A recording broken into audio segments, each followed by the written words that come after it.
Queridos, o sofrimento dos cristãos do Nicarágua desses dias perseguidos pelo governo comunista não pode deixar de despertar a consciência do nosso Brasil nesta hora tão dramática das próximas eleições. Como pastor e padre não posso ficar omisso, pois sei que a ousadia dos maus é devida à omissão dos bons. Esta proclamação traz palavras que não são minhas, no entanto, são profundamente verdadeiras e urgentes, pois o Nicarágua não é uma exceção. Pelo menos em 50 países do mundo, mais de 360 milhões de cristãos são perseguidos atualmente. É inútil orar para que Deus liberte a igreja da perseguição dos países comunistas e votar em candidatos comunistas ou que apoiam quem persegue a própria igreja. Acredito que esse modelo só poderá ser possível, Carlos, na medida em que a gente tente adaptá-lo à realidade cultural de um povo, às experiências de luta de um povo. Não dá para você pegar o regime cubano, colocar no navio, trazer para o Brasil, decreto-lei número 1, socialismo à la cubana. Não dá certo. Ou trazer o soviético, sabe, através de um avião, chegar aqui e decretar socialismo via Suécia, também não dá certo. Eu acho que ele será demorado, ele será, sabe, penoso, mas será nos moldes em que a cabeça do povo brasileiro estiver preparada para implantá-lo. Acredito nisso, trabalho para isso, acho difícil, veja, eu sou tão pessimista que eu acho difícil que mesmo que a gente fizesse a revolução hoje nesse país, depusesse o governo, a gente para implantar esse socialismo levaria quantos 30, 40, 50 anos para implantar num país de tantas coisas como o Brasil. Por isso, ninguém precisa ter tanto medo que não vai acontecer tão imediatamente. Tá? Nós precisamos plantar agora para colher daqui a alguns anos. É nisso que eu aposto. Por que a Angela Merkel pode ficar 16 anos no poder e Daniel Ortega não? E eu quero debitar parte da chegada da esquerda ao poder na América Latina pela existência dessa cosita chamada Fórum de São Paulo. E devemos muito aos companheiros cubanos. Sempre nos ensinaram a convivência entre os vários setores de esquerda era a única possibilidade que permitia que nós tivéssemos avanço aqui nesse continente. O Fidel, a primeira coisa que ele fez quando pegou o poder, né, a força, foi desarmar a população. Se o PT votar no governo, a gente vai fazer com que essas pessoas devolvam essas armas. E os meios de comunicação serem todos manipulados. Nós cometemos o erro de não fazer a regulação dos meios de comunicação. Essa coisa de desarmamento, sem internet, faz com que ele ainda se mantenha em pé. Leio muito a imprensa, tem algum setor da imprensa que não quer que eu vote ser candidato, porque se eu votar eu também vou regular os meios de comunicação nesse país. Eu acho que eu cometi um erro no meu governo, que foi não levar mais a sério uma nova regulamentação para o meio de comunicação. Mas aí o senhor está falando dessa regulamentação da diferenciação, a gente já está falando coisa. O senhor está falando de uma regulamentação de ter propriedade cruzada de e-mail, sim, não uma regulamentação de conteúdo. Não queremos ter ingerência. Não é fazer o conteúdo, é dizer que tal conteúdo não pode ser publicado porque ele é ofensivo à sociedade brasileira, à nossa cultura, à nossa cultura. Mas você não acha que isso corre o risco de ser confundido com censura? Veja, o que eles vão dizer, querida, é o seguinte, essa conversa eu já ouvi demais. Pode ter certeza que se a gente voltar a governar esse país, a gente vai fazer sim a regulamentação do meio de comunicação. Precisa regular a internet, aquele documento que nós transformamos numa proposta de regulação do meio de comunicação. Fico com receio quando o senhor diz que vai regulamentar a imprensa. Isso é uma censura, né? Lá não tenha medo não, ajude, rapaz. Não, mas como é que eu vou ajudar se o senhor está falando que vai regulamentar a imprensa? As declarações do ex-presidente Lula ameaçando fazer um novo marco regulatório para os meios de comunicação, caso seja eleito, foram classificadas por especialistas ouvidos pelo Jornal da Record como censura à liberdade de expressão. O projeto considerado antidemocrático já foi elaborado e seria uma das prioridades do governo petista. E ele me disse que a gente tem muitos diálogos, que eu, ao chegar à presidência, se chegar pela eleição, é a última chance da minha vida de fazer uma grande revolução. Vou fazer, porque depois disso já estou velho demais, não posso. Então, vou fazer um discurso político para que todo mundo possa manter a unidade nacional, mas a prática vai ser radical. Eles têm que saber que a morte de um combatente não para a revolução. Eles têm que saber. Eles têm que saber que nós vamos fazer definitivamente uma regulação dos meios de comunicação para que o povo não seja vítima das mentiras todo santo dia. Eles têm que saber que vocês, quem sabe, são até mais inteligentes do que eu e poderão queimar os pneus que vocês tantos queimam, fazer as passeatas que tanto vocês queimam, fazer as ocupações no campo e na cidade. Santo Henrique, no interior de São Paulo, invadida por militantes do MST. Eles destruíram milhares de pés de laranja. O trator avança sobre o pomar e destrói 7.000 pés de laranja. As imagens mostram o momento em que funcionários da fazenda foram expulsos do lugar. Foi durante essa semana.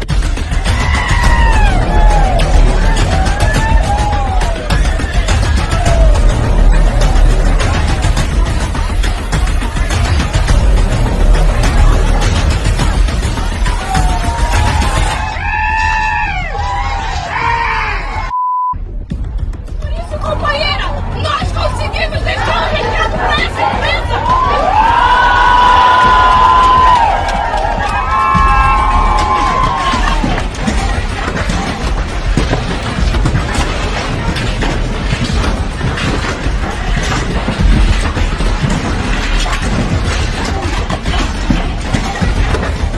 Qual foi a terra produtiva que o Sem Terra invadiu?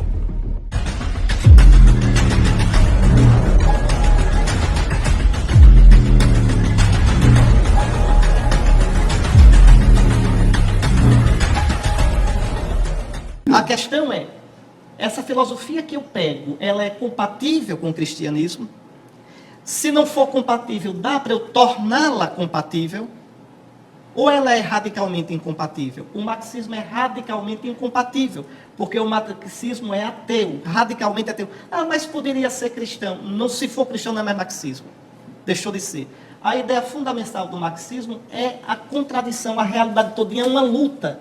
E essa luta, que é a realidade todinha, ela permeia as classes sociais. Então, para Marx, a justiça no mundo só pode vir com a destruição do opressor, pelo oprimido. Então, isso aí é incompatível com o cristianismo. Porque o cristianismo, a superação da opressão, se dá na conversão, no amor, não na destruição. É inútil rezar pela vida e depois votar em candidatos a favor do aborto. Porque é proibido, o aborto é ilegal. Aqui no Brasil ela não faz porque é proibido. Quando na verdade deveria ser transformado numa questão de saúde pública e todo mundo ter direito e não ter vergonha. Eu não quero ter um filho, eu vou cuidar de não ter meu filho. Vou discutir com meu parceiro, eu não quero. O que não dá é a lei, exigir que ela tenha. Essa lei não exige cuidar. Então, nós ainda precisamos avançar muito. E essa pauta da família, a pauta dos valores, é uma coisa muito atrasada. Sou Luiz Bassuma e fui deputado federal pelo PT da Bahia entre 2002 e 2010. No Congresso Nacional, o PT queria legalizar o aborto de qualquer jeito. Em 2005, conseguimos impedir isso. E por isso, em 2009, fui punido pelo Diretório Nacional com 1 ano de suspensão completo dos meus direitos. O PT sempre foi e continua sendo o maior defensor do aborto no Congresso Nacional. Quem defende a vida e não quer o assassinato de bebês não pode votar no PT. O Papa instruiu hoje os bispos do Brasil a orientarem os fiéis para que não votem em candidatos que defendam o aborto. No encontro com bispos do Nordeste, no Vaticano, Bento XVI disse que quando os direitos fundamentais da pessoa ou a salvação das almas o exigirem, os pastores terão o dever de emitir um juízo moral, mesmo em matérias políticas. Que sentido tem orar pela família e depois votar em candidatos que defendem ideologias que destroem a família? Orar para que Deus defenda os jovens da droga e votar para quem quer a liberalização da droga. O que eu acho e que eu briguei a vida inteira é pela descriminalização da maconha. Afinal de contas, tem tanta gente, né, da maior seriedade que de vez em quando, né, utiliza. Né? Como é que a gente vai tratar a questão de droga nesse país? Como é que a gente vai tratar? Vai continuar tratando como se fosse um caso de polícia? A gente vai ver jovens, meninos, negros e meninas, você da periferia, porque é encontrada com baseado, é presa e fica 2 anos sem ter alguém para ir lá liberar essa criança? Penitenciária de Pinheiros, São Paulo. Momento que o Lula ganhou do Bolsonaro no primeiro turno.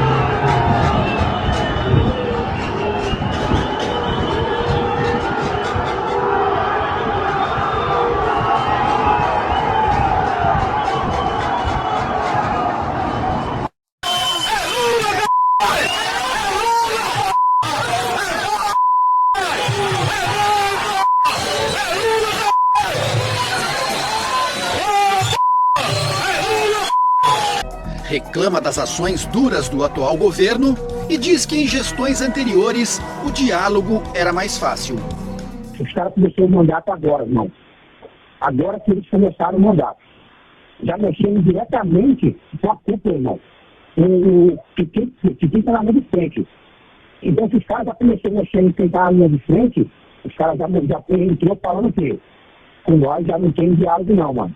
Se você estava tendo diálogo com outros que estavam na frente, com nós já não vai ter diálogo não. E que esse Moro aí, mano, esse cara aí é mesmo, mano. Ele veio para atrasar. Ele já começou a atrasar o participação do PT. Então você vê que o PT com nós tinha diálogo.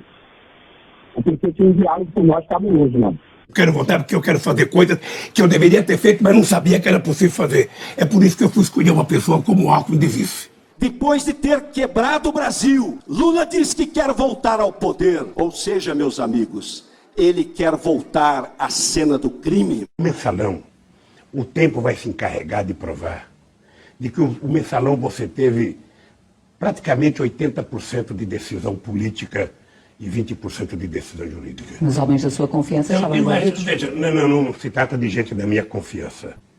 Sabe, tem companheiro do PT preso. No fim do seu segundo mandato, aí ele preparou sua aposentadoria.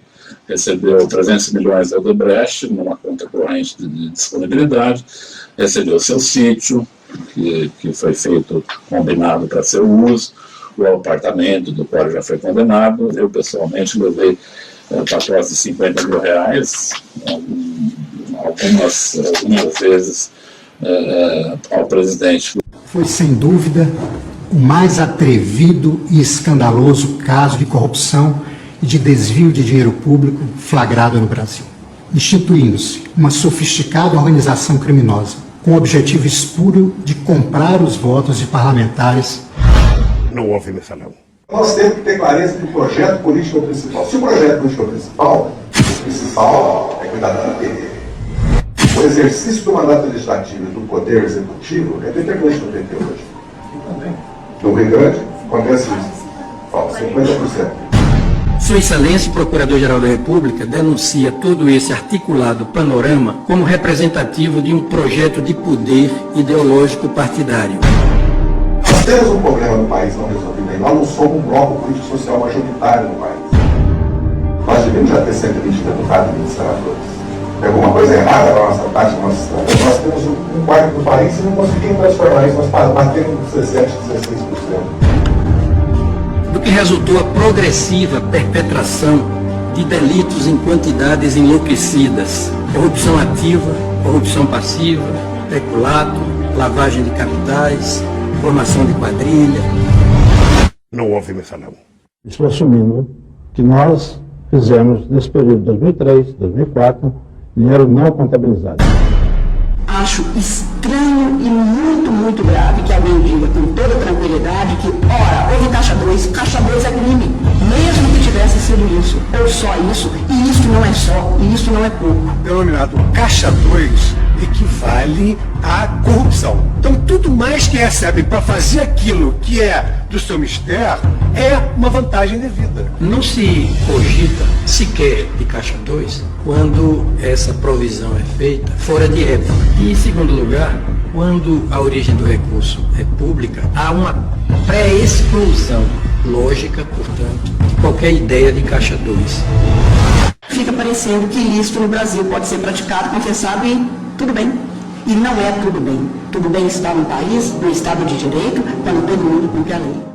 Eu li num jornal esses dias que ia ter uma nota de apoio ao Zé Liceu. Tem o meu aval. Nós temos que cuidar do partido. A corrupção deforma o sentido republicano da prática política, compromete a execução de políticas públicas, como as áreas da saúde, da educação, da segurança pública e do desenvolvimento do país. Esse quadro de anomalia revela as gravíssimas consequências que derivam dessa aliança profana entre corruptos e corruptores, em comportamentos criminosos, devidamente comprovados, que que só fazem desqualificar e desautorizar a atuação desses marginais do poder. Condeno o acusado José Disseu pela prática dos crimes de corrupção ativa. Condeno também o acusado José Genuíno, da mesma forma condeno Delúbio Soares.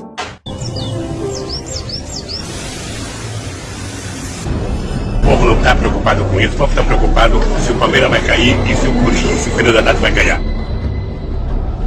Nessa terça-feira, nesse dia em que mais de 1.000 brasileiros morreram em 24 horas, o ex-presidente Lula causou espanto ao dizer que ainda bem que a natureza criou o monstro do coronavírus. Isso foi numa entrevista ao site da revista Carta Capital, ao criticar aqueles que defendem a diminuição do Estado e as privatizações. Quando eu vejo, sabe, essas pessoas acharem bonito que tem que vender tudo que é público, que o público não presta nada, ainda bem que a natureza, contra a vontade da humanidade, criou esse monstro chamado coronavírus, porque esse monstro está permitindo que os cegos enxerguem, que os cegos comecem a enxergar que apenas o Estado é capaz de dar solução a determinadas crises. Agora um recado aos filhos da casa. Não adianta falar que é luciferiano, não adianta falar que é da mão esquerda, não adianta falar que é ocultista, não adianta falar que quer a liberdade, quer a sabedoria de Lúcifer, quer a gnoses, não adianta pertencer a esse templo e votar contra ele. Você pode escolher qualquer candidato, qualquer um que represente os ideais luciferianos. E o Bolsonaro não compactua com as nossas ideias de liberdade e de evolução. Então, se você porventura faz parte dessa egrégora e votou contra ela, você será penalizado karmicamente. Não adianta orar como cristão e votar como ateu. Que Deus abençoe o Brasil e que o nome de Jesus seja exaltado na terra de Santa Cruz. E essa pauta da família, a pauta dos valores, é uma coisa muito atrasada.